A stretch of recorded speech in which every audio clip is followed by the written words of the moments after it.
Good Tuesday morning. This is the 14th of April, and I'm wearing two t-shirts this morning. It's too cold.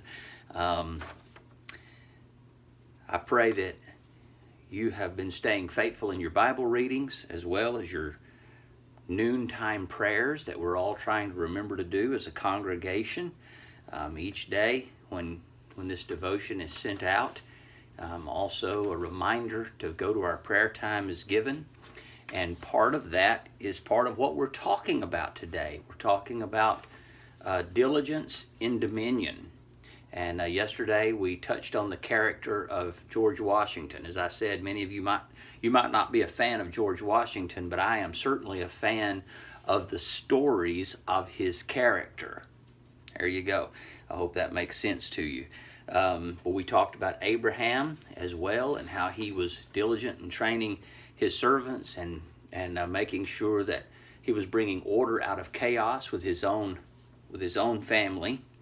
The story I want to talk to you about today is in diligence would be the story of Jerusalem. You may remember when Jerusalem came out of Babylonian captivity, one of the things they did was they immediately started rebuilding the walls of Jerusalem.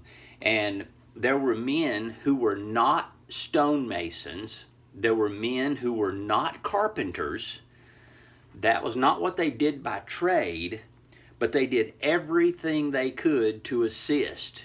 Maybe they weren't a carpenter, but they could hand a fellow a board, or they could drive a nail. May not have been a stonemason, but they could bring wheelbarrows full of sand and dirt and things of this nature to help build the walls. That's an exercise of dominion. Even though you might not know what to do in a situation, you do what you can. I was thinking about this coronavirus and all that's involved in it, and you say, I'm not a doctor, I'm not a nurse, I'm not even an essential worker. Maybe you were laid off. The government didn't consider you essential.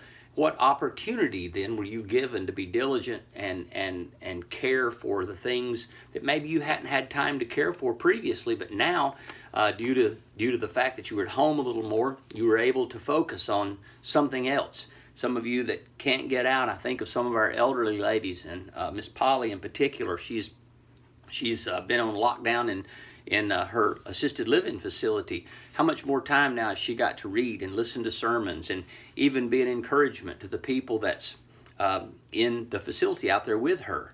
So you might not be the stonemason, you might not be the carpenter, and you're called upon to help build the wall. In Nehemiah chapter 3 and verse number 8, it says, "Next unto him repaired Uzziel, the son of Harahiah of the goldsmiths." So there's a fellow who was a goldsmith by trade right next to him building on the wall. Next unto him also repaired Hananiah, the son of one of the apothecaries. Now, an apothecary is not a carpenter. He is not a wall builder. But yet there he was, right there beside him, a man who normally would mix up medicines and things of this nature and herbal solutions for maybe an upset stomach or a wound. So this apothecary, and they fortified Jerusalem under the broad wall, under the area that was built for fortification in case of attack from an army, all the way to the broad wall. They were fortifying the city. They were doing it. A goldsmith, a man who worked with maybe delicate, tiny chains, golden chains, a man who was mixing herbs and getting all of the exact things together that he needed for a medicine. They were out there building a wall. They were exercising dominion over the chaos of that wall that had fallen. They were bringing order out of that chaos, and they were being diligent in doing it. Next unto them repaired Raphiah, the son of Hur, the ruler of the half part of Jerusalem. Even the leader was out there hands-on repairing. It didn't matter.